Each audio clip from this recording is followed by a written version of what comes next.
better. It was kind of all over the place. It was a decent episode of Raw, or kind of a regular episode of Raw with a little bit better storytelling. But WWE Fastlane, spoiler alert. I don't know why you're watching a recap if you don't want to be spoiled, but spoiler alert.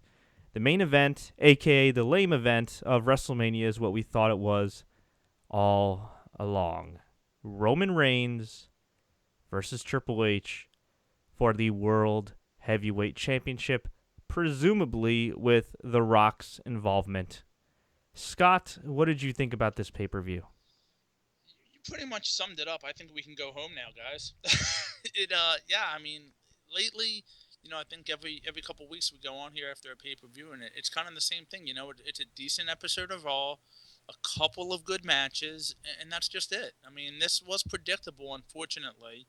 I will say this: as of right now, the lame event is Roman versus Triple H. There's 6 weeks to go, and I hate to say this, but a lot could change. I I don't think so. I I hope. I I know that wish you were I right, but I don't think so. I think I at know this plans have point, been in place for a long time about this, but there's no way tomorrow night, next Monday, the crowds are not going to react to this, and it could force WWE's hand. It could. I don't think so, because if it would have forced WWE's hand last year, and they didn't change it up. They didn't put Daniel Bryan in the main event. They didn't change it up. Nope, they just decided to stick with Roman Reigns versus Brock Lesnar. Now, of course, Seth Rollins, quote unquote, saved the show, but still, they maintained direction. And look, I've said it before. I'll say it again. I got nothing against Roman Reigns as a performer. I got nothing against Roman Reigns as a person. I think Roman Reigns is actually really talented. But this isn't the movies, guys, all right? This is WWE, a never-ending soap opera / movie with the same characters over and over again. And at some point, these characters in WWE get a little stale. They get a little old. Now, I'm not going to say that Roman Reigns is Big Show old or Kane old in TV years, because he's certainly not. But just the premise, the storyline, the motif of Roman Reigns constantly going for the title and getting screwed, it's old. And even if he wins at WrestleMania, it's nothing we haven't seen before. We know what we're going to get. Roman Reigns versus Triple H, a bunch of promos, a lot of the authority, and what's going to happen? Roman Reigns is going to win. That's great. But guess what? What's so special about Roman Reigns beating Triple H if there's nothing on the line besides the title? Now, they could change it up and say, you know what, we're going to have the authority's ass on the line, meaning if Roman Reigns wins, the authority's done, which would be pretty freaking awesome if they actually, kept that storyline stipulation, unlike a couple years ago.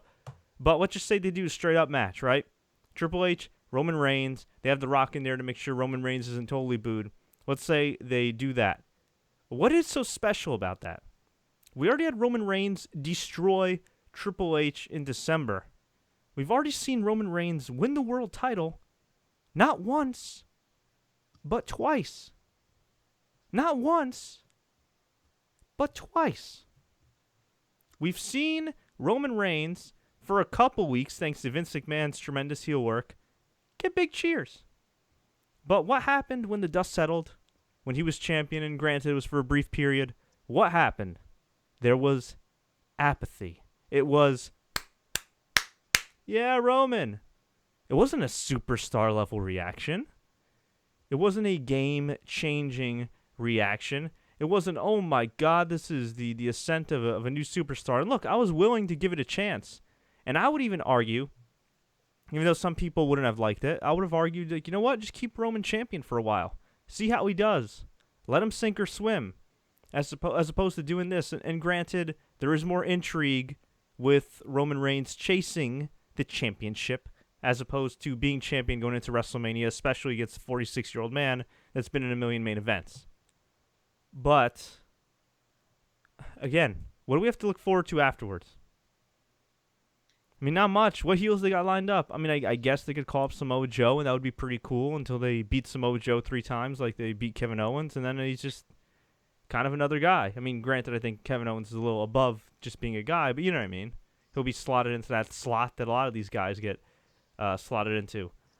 And look, you can make the argument that Dean Ambrose even though he gets better crowd reactions, you can make the argument that it's gotten to the point with him over the years where they haven't protected him enough. And even though he's really good in the ring, and even though he's a better promo than Roman Reigns, you could make the argument that at the end of the day, it really doesn't matter whether it's Roman Reigns or Dean Ambrose, because guess what, Scott? Who are these guys going to be feuding with? What's the one constant? The Authority. And as long as your top heel is a couple of non-wrestlers or a guy that wrestles once a year, you know, are you really changing the status quo? Not really. That being said, Roman, you can say, oh, he's never gotten a real chance as being a top guy. He's been pushed hard for a year and a half. And I don't totally blame him. I'd say 80% of it is creative and WWE's misuse of him. But if he's still getting booed and he's still getting apathy from fans and not genuine sympathy, and if he's not moving numbers like John Cena did in his heyday or even just a few years ago, what makes you think that he's necessarily a better choice than Dean, or dare I say even Brock Lesnar? Not that I want to see another Brock and Triple H match. You know, people say, well, John Cena got booed all the time. John Cena gets booed all the time. Yeah, he does. But guess what? John Cena's got a history of selling a crap ton of merchandise, and from what I understand, Roman's done very well in the merchandising department, as is Dean Ambrose, as is Brock Lesnar, but not to a level where, you know, you could overlook the negative reaction he's gotten. Has he moved ratings? No. And to be fair, nobody's really moved ratings in the last year. But, you know, is there any business indicator that tells you that Roman Reigns is the best choice? Outside of the fact that he's a bigger guy and he looks good and he has nice hair. He's the Vince McMahon prototype, man. That's what it is. Yeah, that's it. It's that they just prefer Roman. But it's like they've given Roman chance after chance after chance. And look, he's flopped in certain situations, but he's been pretty damn good in other situations. But right now, it's like the crowd's still booing him. At the end of the day, people still want to boo him. So I thought this would have been a perfect time to have Dean win. You could have Roman Reigns versus Brock Lesnar. If John Cena is really going to be an idiot and come back early and face The Undertaker, boom, that's your top 3 matches right there. And then you could have Roman turn heel the night after WrestleMania. Or if not the night after WrestleMania, delay it a little bit and then have him turn heel like maybe around like SummerSlam time. But have Dean run with the title for a little while. I mean, just look. How about this? Let's just look at it from a logical standpoint, right? Even though Roman Reigns lost, he wasn't the last one eliminated in the Royal Rumble. And Roman Reigns really didn't have an excuse for losing. He was taking a nap backstage. Okay, he got beat up by the League of Legends or the League of whatever the hell their names are, League of Geeks. Yeah, and then he was put in the back, came out like a half hour later, all rested up, all woozy, eliminated a couple of dudes. Got booed to hell. Yeah, got booed to hell. Lost to Triple H. I mean, he essentially lost to Triple H clean. At least, even though the announcers didn't tell the story, at least you could say that Dean Ambrose had a freaking hard last man standing match. Not Brock Lesnar, Kevin Owens. You know, at least he had that excuse, and he still almost won the Royal Rumble. But what's there a reason to have sympathy for Roman? I mean, the focal point has been Dean Ambrose the last 4 weeks, has it not? Well, I think that was the whole point, though, is to take it off. So, you know, all of us will think Dean could win, but yet I think in the end we know Roman's going to win. Quick spoiler alert, 2017 Fastlane, Roman Reigns wins the main event to go to WrestleMania again. So, since that's happened the last 2 years now, just, you know, quick spoiler. Oh, God. And my friend Ben Ostner just texted me, and he said the Edge and Christian show sucks. Now, granted, he's not a huge Edge fan at all. I know I've never understood why he hates Edge so much, but based on the comedy, if you want to call it that they had Edge and Christian do tonight, doesn't bode well for the show. I was going to say, speaking of sucks, that was not very good. Oh, God. But let's recap the main event here. It was a great match. Well, go ahead. Yeah. Bit of breaking news. I don't know if you saw it. Officially, Nakamura has signed his WWE contract. Oh, really? Official. No, I didn't see that. Okay. It is official. Cool. Good to know. So we had the main event. It was a great match. This essentially saved the show. It really did, because this show was just dragging. And, you know, there were a couple, decent matches. There was some good storytelling in the AJ Styles Jericho match, although I thought it was definitely weaker than their SmackDown match. But yeah, this pay-per-view was dragging, especially like the last hour. We had the New Day and Edge and Christian segment, which was horrible. Just garbage. The end of it, I'm sorry, but seeing, Edge rain ones on Biggie and Kofi just twerking, it really disturbs me. Yes, it was the February 21st, 2016, the absolute low point of Edge and Christian's career. And that includes Christian losing to Gilbert back in the day. I was there. Were you really? Real quick, funny story. I was there for that. That was a Sunday night heat taping they did in Philly. And a couple weeks after that, he was still doing the independents, and he was the ECWA champion.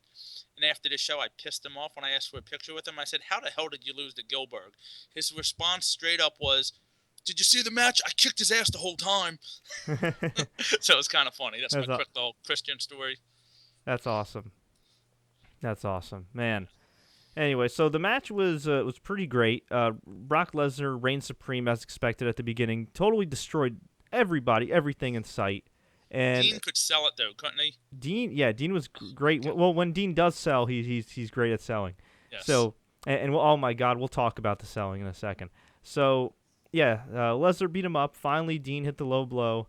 Roman and Dean pulled him outside and powerbombed him. Old school Shield powerbomb through one announcer's table. Later, Lesnar started waking up, so they're like, "Oh crap!" So they put him through another table and literally buried him underneath a pile of rubble, just a pile of like table debris and monitors and everything. And I'm thinking, man, I know this table's kind of break your fall, but it's still gotta suck to go through them. And I'm just thinking, man, Lesnar's probably underneath the freaking rubble, saying to himself, "Just think about the money. Just think about the money. Just think about Sable." And, he was underneath the rubble. Roman and Dean were brawling. Finally, Brock Lesnar got back in. Roman Reigns was going for a Samoan drop, and Lesnar gave Roman a German suplex while he was trying to Samoan drop Dean Ambrose, which was kick-ass. And afterwards, Dean went crazy, attacked Brock with a chair, beat the hell out of Roman with the chair, knocked Brock out of the ring. Roman, we were talking about selling, no sells the chair shots, gets up, probably whispered to him, "I'm wearing a bulletproof vest, you idiot." Spears him. 1, 2, 3, and they cut to the crowd, and you see a bunch of people, I don't know if you saw this, with their thumbs down. Yeah. At least have Dean kick out once. Do something. Out of the spear. Out of the spear because what's his name? Roman kicked out of the Dirty Deeds. Yeah, and then we haven't gotten to the other match yet where somebody kicked out of a finisher, but do it. Why not? And here's what's confusing to me. I mean, it's not that confusing. Vince McMahon is a 70-year-old stubborn man that suspends people for 90 days and now 60 days just for grabbing his arm in a pro wrestling environment. Not professional. No, it's not professional. Yeah, this is a business, all right? Yeah, it's also not professional to suspend one of your prominent African American stars in Black History Month for something stupid when he does a bunch of charity work for you guys and makes you look better than you guys do. But whatever, that's another story for another day. But here's the weird thing. So Roman's facing Triple H. Dean, I'm assuming, is just going to be kind of lost in the shuffle in another ladder match or something stupid. Poor guy. And Lesnar, well, we thought he was going to face Bray Wyatt, but Bray Wyatt and the Wyatt family lost to... Now, was Bray Wyatt even in the match? No, he wasn't in the match. It was a 6-man, but they lost. Yeah, still. The Wyatt family themselves lost to the Big Show, Kane, and Ryback. Call him what he is, Ryback. He botched the finish, and Luke Harper now could be injured. So yeah, or Ryberg. Because Goldberg was pretty dangerous back in his day too. That is true. Yeah. Oh God. So I don't know how the Wyatt family goes from losing to the Big Show, Kane, and Ryberg to feuding with Brock Lesnar. Now, granted, they could win on Monday Night Raw, but still. Does anybody care? Does anybody care about the? Then look, we're asking this question. Does anybody care about the Wyatts? No. But does anybody really care about Roman Reigns? No. I mean, if they care enough to boo him. When Wyatt's lost, though, I texted you and I told you what I think could happen, and that could be Bray comes out tomorrow night and just is disgusted with the Wyatt family, and they turn on him, and it sets up Bray versus Luke or Bray versus Strowman at Mania. You could see that happening at this point. Yeah, if Luke Harper's alive. Yeah, well. I mean, hopefully we don't get Brock and Dean because, quite frankly, I couldn't get into that match. Brock and Dean, I think it'd be a great match. The problem is they need to give Dean at least some credibility. And here's the thing: you look at Dean, how he's been booked, and you look at all the stuff that's been going on with Dean, right? In terms of him being booked like a bitch, low blowing Lesnar, he's still getting cheered. Oh, big time! He's still getting cheered more than Roman. Oh yeah, they're going out of their way to make this guy look like a bitch. And he's still getting cheered more than Roman. Well, he hasn't been nearly as protected as Roman. He's lost matches clean on free TV before. In the past year, lost big matches, big match after big match, and people still care. I'm not even saying he's necessarily the savior of WWE, but you look at their earnings report, and you look at how over half of their revenue is from TV contracts. And you look at the ever-evolving landscape of television. And you look at their sagging ratings when they're trying to spin it like, oh, ratings don't matter. Well, yeah, they didn't matter as much when you were selling a crap ton of pay-per-views and making a lot of money. But you're no longer selling pay-per-views, at least not on a grand scale. You have a network that's not making you as much money. And your contracts are due in a couple of years. And if you continue this trend, I'm not saying WWE's going to go out of business or anything, but you could be losing a whole lot of money. So wouldn't it be in your best interest to exhaust every option you have, especially when John Cena might not be on his last legs, but he might be on his last arm? Literally. Yeah, Randy Orton banged up, out. Undertaker is one concussion or injury away from being done, and you can make the argument he should be done. Sting's done. Triple H, yeah, he's lucky he's not hurt or anything, but at the end of the day, it's Triple H. He's a 46-year-old man. A legend, but he's a legend we've seen on TV every freaking single solitary week for what? Outside of a month off or something since what, 2013? I mean, my God. It's like they need they need a philosophical change, which isn't going to happen overnight. But at the very least, they need some type of talent shift, some type of change. You know what I mean? They need to do something. Just to show you how far John Cena's fallen, he was dissed today on Fox Sports. I don't know if you saw that. Oh God, that was hilarious. You know what? That reporter she had her back turned to him. That reporter should be fired. This reporter in NASCAR was They probably didn't even tell her to go interview John Cena. So what? John Cena's standing right behind you. He's a hunk. But did you see his look when? I don't know if you saw the video. His look was like, yeah, I'm John Cena. You know what? Her ponytail flicked him in the face. Mm-hmm. Yeah, it was funny. Well, that was almost as bad as 50 Cent trying to kiss Aaron Andrews. Oh God, no, that was bad. Oh God, that was bad. That was just disturbing, but still. Well, yeah, there's a reason 50 Cent's in debt. But we had AJ Styles versus Jericho. This match, it was good. It was good, but it was a little all over the place. Well, here, let me just say. Can I say something about this match? Yes. The moment when Jericho kicks out of the Styles Clash, that's all you need to know. That was at the end. That was kind of lame, and to me, it was kind of lame. And that, but the finishing sequence was cool because Jericho kicked out of Styles Clash, kind of pissed me off, but whatever. It was something you didn't expect. And then AJ locked the calf crusher in, and Jericho's teasing. Jericho did like the best fake I'm gonna tap, not gonna tap, and tap out anyway sequence I've ever seen. It's like he was gonna tap. Then he wasn't going to tap, and then he had his fist up, and I'm thinking, all right, this match is still going to go on. And then he just finally taps. I'm like, awesome. And they shook hands afterwards, and that was the deal. And, yeah, AJ Styles, only one loss in WWE. He avenged it. Hopefully they don't do this match again on Raw or SmackDown. They will. Well, just keep in mind, though, the Styles Clash is not the finishing move anymore for AJ, so I guess kicking out of it's not a big deal. But what do you mean it's not the finishing move anymore? It's not his finishing move. It's the calf crusher. He beat Curtis Axel with it. See, right there is the reason why you shouldn't say that. All right, man. Although Curtis Axel did beat R-Truth tonight, so keep that. Oh, really? I missed that. I saw them You on the missed that? screen. I mean, I saw them on the screen, and I decided it's probably a good time to use the bathroom and go upstairs and get a snack. Well, here's what happened there. R-Truth came out and came to the ring and said, 1, 2, 3, 4. Okay, cool. Got in the ring and wrestled Axel. There was some shenanigans. Goldust came out, inadvertently caused R-Truth to lose. And then R-Truth, who wanted for the last, 4 weeks to become a tag team with Goldust, basically was mad at him and just left Goldust in the ring. All right, Very for any younger viewers that are watching this or that listen to the podcast after the fact, I want you guys to go and Google or YouTube the Booker T and Goldust segments from 2002.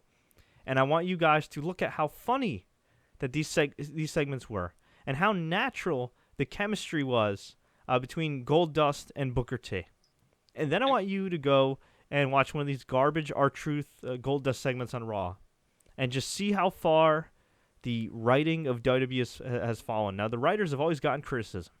A lot of criticism, and rightfully so. But you look at the comedy that Booker T and Goldust had, and maybe we're just looking through this with rose-colored glasses because we're older and some things were better back in the day. Yes. But you look at those Booker T and Goldust segments, I almost would guarantee you that they hold up today, at least most of them do, compared to the freaking segments of R-Truth and Goldust now. The crazy part is it's 14 years later and it's still Goldust. Yes.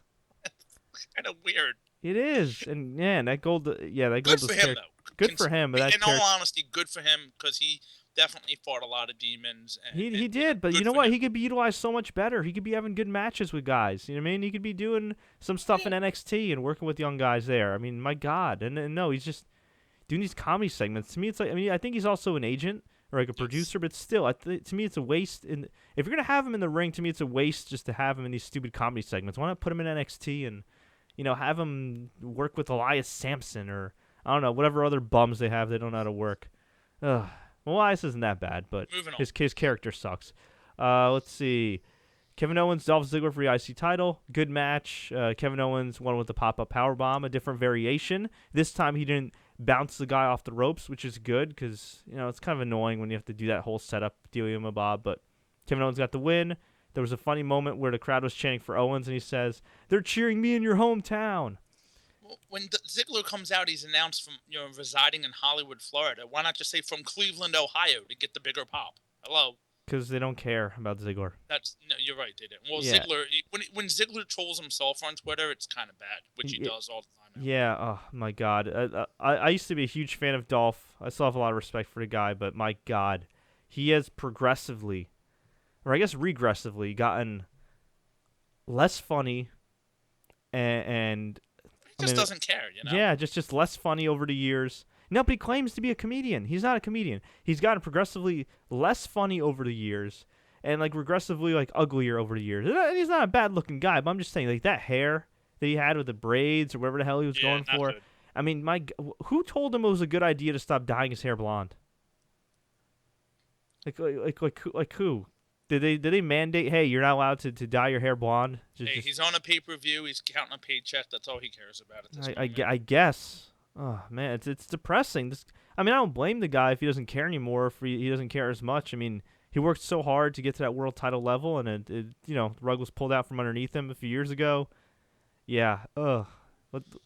Put it this way. I talked to one guy who's still under contract with WWE the other day, and he told me, man, when you lose to Dolph effing Ziggler, you know that's bad news in 2016. Luckily, Kevin Owens got the win.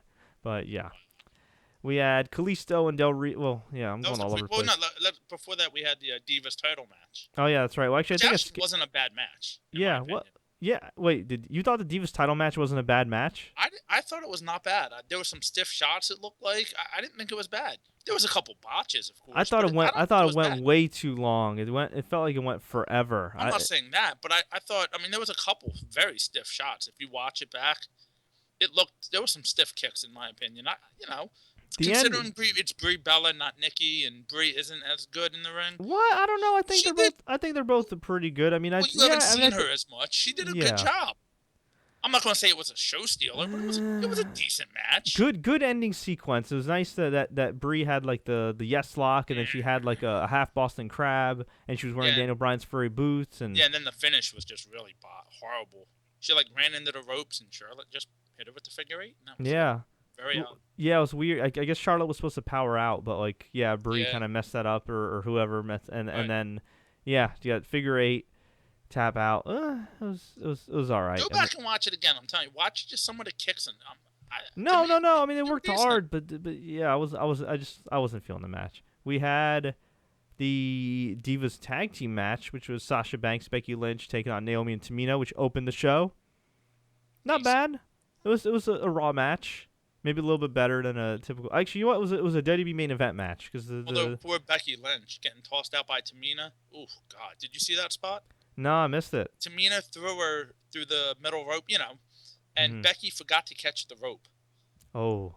Yeah, it was bad. And then since everybody's seemed like a lot of WWE feeds were bad tonight, mine decided to bounce back 10 seconds to see Becky Lynch get tossed out again. Oh my God, dude! The network, the last like few months, this was by far the worst night. I have fast internet. I have like 75 by 75. I mean, I don't want to hear people tell me, "Oh, Fred, it's your internet and blah blah blah, it's your reach in." And okay, listen, first off, over in the New York area. Second of all, I have really fast internet. Third of all, I have Verizon Fios, which again is fast internet. Fourth of all, okay, I use every kind of streaming service. I'm streaming YouTube right now. I freaking play online gaming all the freaking time. I stream HBO Go. I stream Netflix. I've streamed HBO Go live when watching Game of Thrones at the same time when it's on TV. I've done a lot of stuff, and I can tell you that none of these streaming services ever remotely give me the pain in the ass that WWE Network does. Ugh. I mean, on every platform, my laptop, my phones, my Xbox One, my Xbox 360, my PS4, my Mac, it was ridiculous. See, I have my laptop never gives me the issue. It's just behind. But I have the Roku, and it was just horrible tonight, man. And I know a lot of people had issues, and a lot of people didn't. Yeah, we got a lot of feedback. It was not a good feedback. No. But yeah, Sasha and Becky got the win. It was a match. And we had a best of 3 falls match between Kalisto and Del Rio. I have no idea why this wasn't on the pay-per-view. I guess they want people to tune into the pre-show. But here's the thing. Was the pre-show even on YouTube? No, I don't think it is anymore. So what's the point of putting it on the pre-show? What's the point? Well, and the odd part is they had Morrow do the announcing, which was was great. He was great. He was great. And I'm thinking, yes, we're getting Morrow over Michael Cole tonight. This is freaking awesome. I mean, granted, he still has Byron Saxton. Ugh, whatever. So nothing against Byron Saxton. He seems like a nice guy. He seems like the type of guy that would walk your grandmother across the street. But he's just learning. Bland. He's where Michael Cole was at this stage. He's just bland. He's just bland. No, at least Michael Cole back in the day had those ugly highlights in his hair. This guy's just bland. My God. Anyway, so yeah, Morrow was awesome. This match was pretty damn good. I'd say it was probably the best match Kalisto and Del Rio had. I didn't really notice any botches compared to the other matches. And the first fall came when Del Rio, I believe, hit Kalisto with a chair. On the outside at that, yes. Yeah. Then the second fall, what did Del Rio hit to pin him? Oh God! I think it was back. Was it 1.5 hours ago? I don't. Honest, whatever. I don't remember. I think he hit the feet stomp, didn't he? The foot stomp, did he? He may have. Yeah. To be honest, I forgot already. I forgot, but yeah, he had he hit something. He hit a move, and he got the pin. Tied 2 falls apiece, and then he hung up Kalisto on the barricade, gave him the foot stomp there, and went back in the ring. Kalisto almost got counted out and would have lost the title because he would have lost that fall. But he came back in, did his thing, and he ended up rolling up Del Rio for the pin. This was a really good match, and I'm happy for Kalisto, and I'm happy that they're getting behind a Hispanic WWE superstar and actually giving him some legitimacy. It only took them 10 years. Here's the problem. What in God's name do you do with Alberto Del Rio and his gigantic contract? Yeah, it's pretty bad. I mean, here's a guy who looks great, who has a legit background. I've said it for years. Like, this guy, he has such a great, when he's on, he has such a badass aura about him. I'm not going to say it's as good as Brock Lesnar's, but he's a guy that, he just, the way he works in the ring, there's no wasted movement. He's an awesome worker. And we've seen, outside of WWE, for anybody that watched this stuff, either in Lucha Underground or AAA or on the Indies, that the guy can cut a promo, particularly as a fiery babyface. And here he is, still in February, stuck with the League of Geeks.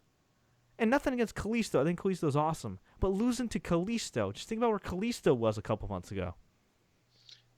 Yeah. When you get a chance, Fred, check your Facebook. Oh, check your Twitter. I'm sorry. Good God Almighty! I just don't know. Yeah, it's kind of weird. They bring this guy back. He gets a big win versus Cena in October, and basically ever since then, he's just done not a whole lot. It really doesn't make sense. It's almost like Vince saying, you know what, you were getting kind of big on the Indies, so I'm going to bring you back and just kind of make you a guy. Yeah, well, big in Mexico, and you would think like when they saw how big he got in Mexico, they would Then he was on Lucha a little bit, They just, good Lord, ugh, man. But anyway, this match was good. I have no idea why this was on the pre-show when, like you just told me, it's no longer on YouTube, and it doesn't really promote the pay-per-view per se. And, it inclined people to buy it. R-Truth and Curtis Axel on. Yeah, they put R-Truth and Curtis Axel, and they had that stupid New Day and Edge and Christian segment, which you take away those two segments, you could have had freaking this awesome match. I just don't know. I don't know what to say. I don't know. It was weird booking. Oh, before we go, I mean, we're gonna take some quick questions and comments before we go. But do you want to recap this New Day, Edge, and Christian segment, or should I? It was kind of confusing, because you go ahead. It was very confusing to me. Like the New Day comes out, and then basically Edge and Christian call out the League of Nations, and it's almost like somebody's gonna turn face here, but yet they didn't. The whole thing was like a cluster, to be honest. It was a cluster. It was very bizarre, and yes, essentially the New Day was getting interviewed, and Edge and Christian were trying to start some beef with the New Day and the League of Nations. So the League of Nations came out, and they challenged them to a fight, and the New Day said, "It's our day off. We're gonna turn the other cheek," and they shook their booties a little bit. And they walked away, and then the League of Nations threatened to beat up Edge and Christian, and they called them old and said they have dislocated hips or replacement hips, which is funny because Edge and Christian probably look. You know what? They kind of look younger. I'd say they look younger than Sheamus and Del Rio in some ways. In some ways, at least facially. In some ways, they don't look their ages at all. I don't think so. They're pretty good looking guys, and they just kind of got out of the ring. And I'm thinking, my God, this is how you book your legends. These are two former world champions. One's already a WWE Hall of Famer. And they're just, like, walking away from a fight. So they get up to the ramp, and the New Day said something like, well, we said we turned the other cheek. We meant something like your booty or something like that. No, then they just, and they started twerking and playing the trombone. And Edge and Christian, instead of saying "New Day sucks," they said, "Watch our show." Christian Watch. said Christian. Whoever. Well, Edge was throwing the money at him. That's why he was busy. This was the low point of Edge and Christian's career. How do you? I talked to one friend, Edge and I don't know Edge personally, although I've interviewed him before on this channel. Edge and I have a mutual friend who will remain nameless. Well, actually, we have a few mutual friends, but this one will remain nameless.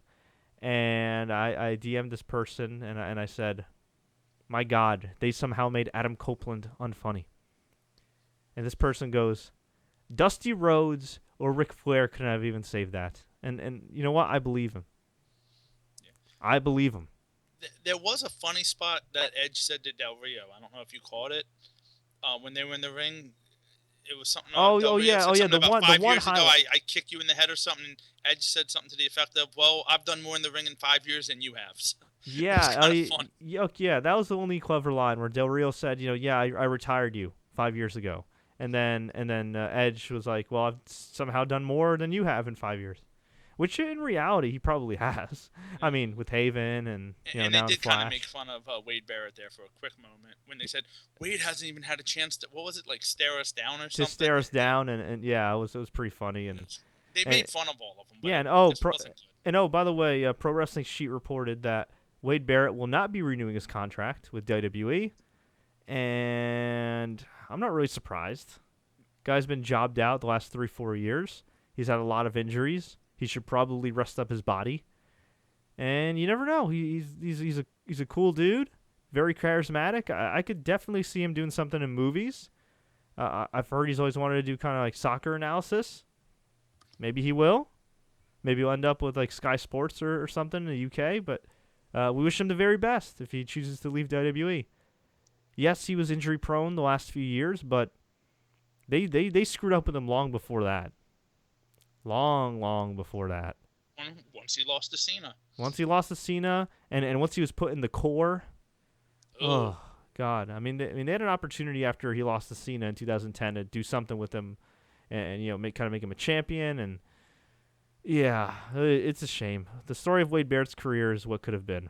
Although I did hear he's an ultra nice guy. I have a friend who met him once at a bar, and he was really cool to him. So keep that. Yeah, it is what it is. So overall, this pay-per-view was a one match. Fastlane to WrestleMania. It was a one-match show.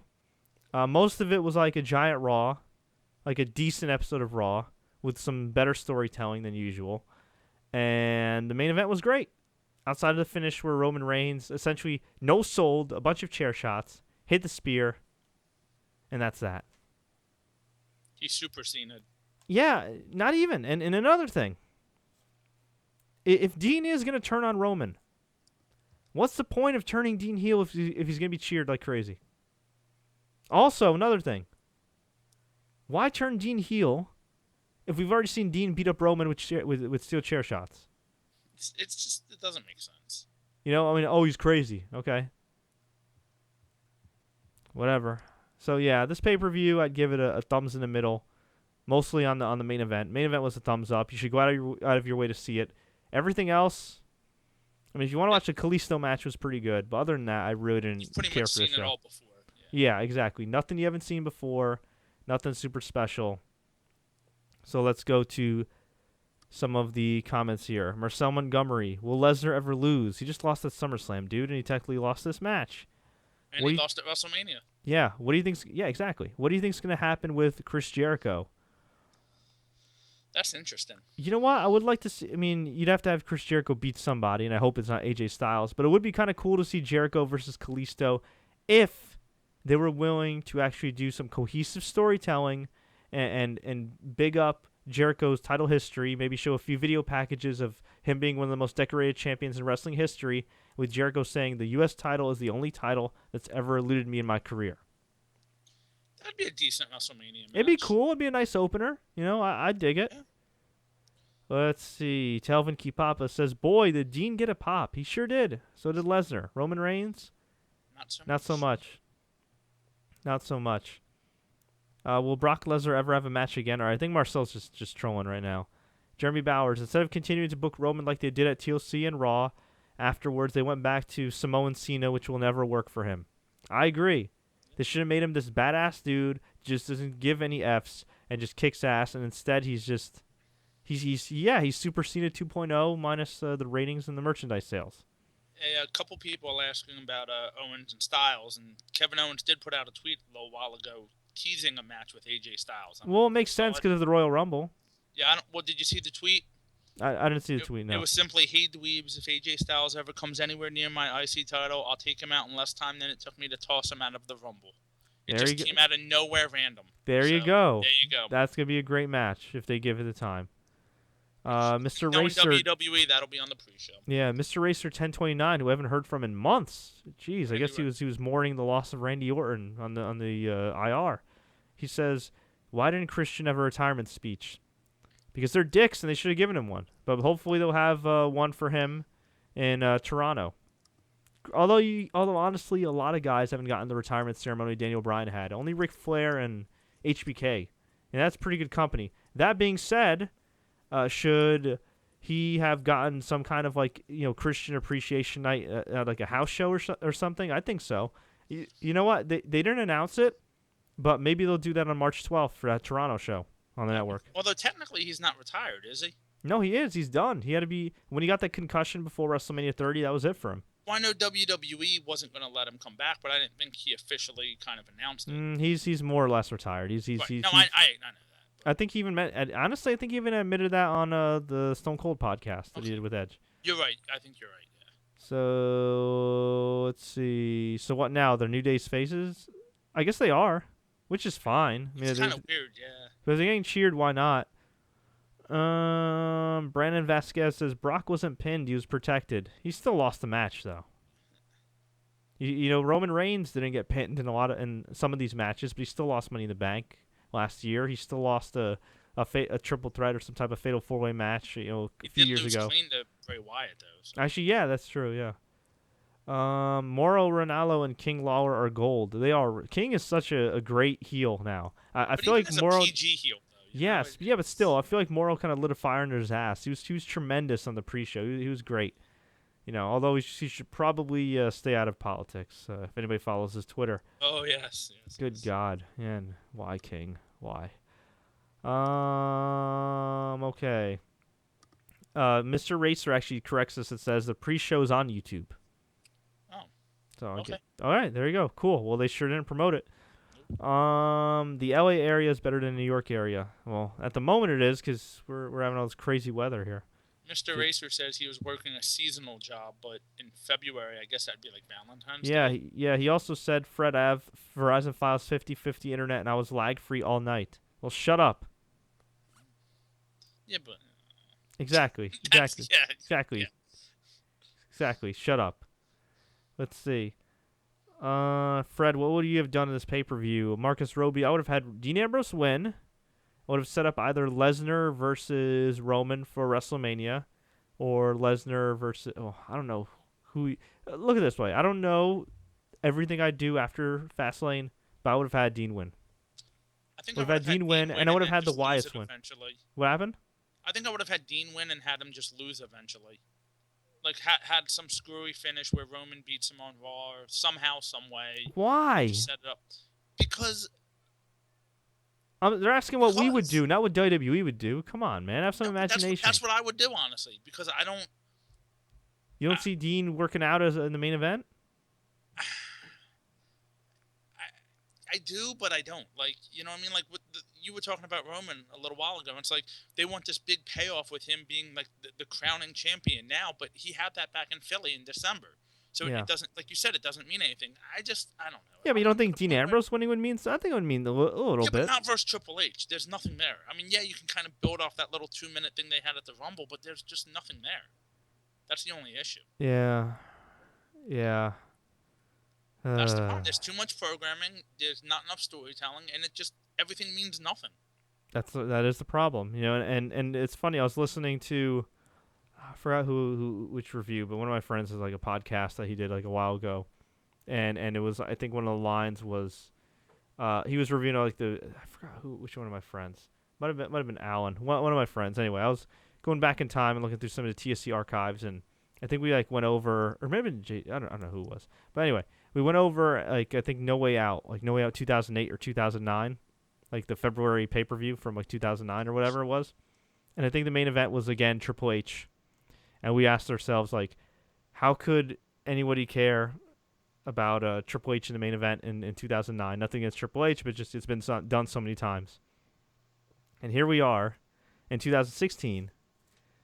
And, main event. I mean, I guess it makes sense. He's the top heel, whatever. You don't have a bigger match. It just... It has the feeling of Jericho and Triple H at WrestleMania 19, which... Yeah, it has the feeling of just... 17, whatever it Yeah, was. it was 18, whatever. Regardless, that's the feeling of just something we've seen before, nothing new, and the fact nothing that to fill up that stadium. And the fact that they had... Okay, the Authority's been around since late 2013, and it's 2016... And your top heel is still Triple H.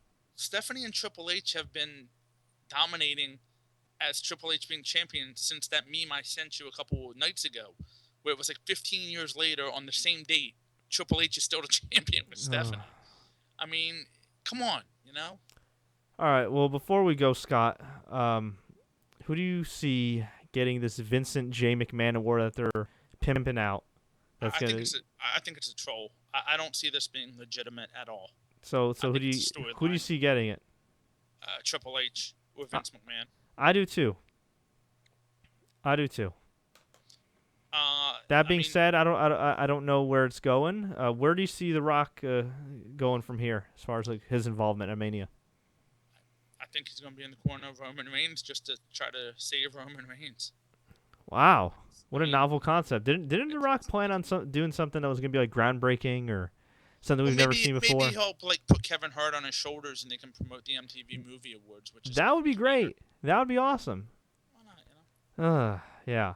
So overall, WWE Fastlane turned out to be, for the most part, outside of the main event, WWE Fastlane, and WWE is not TNA, but I'm feeling a lot of total nonstop apathy. But folks, I want to hear from you. What did you think about WWE Fastlane? What do you think about the bumpy ass road to WrestleMania? Let me know. Leave a comment below. You can hit us up on Twitter and Facebook. If you enjoyed this recap, please click the like button. Please subscribe to TSC News Online on YouTube, as well as SoundCloud, soundcloud.com/TSC News. You'd also subscribe to the podcast on iTunes. And, I don't know what else is there to say. We're like broken records here. It is what it is, what it is. Until next time, everybody, as always, enjoy the matches.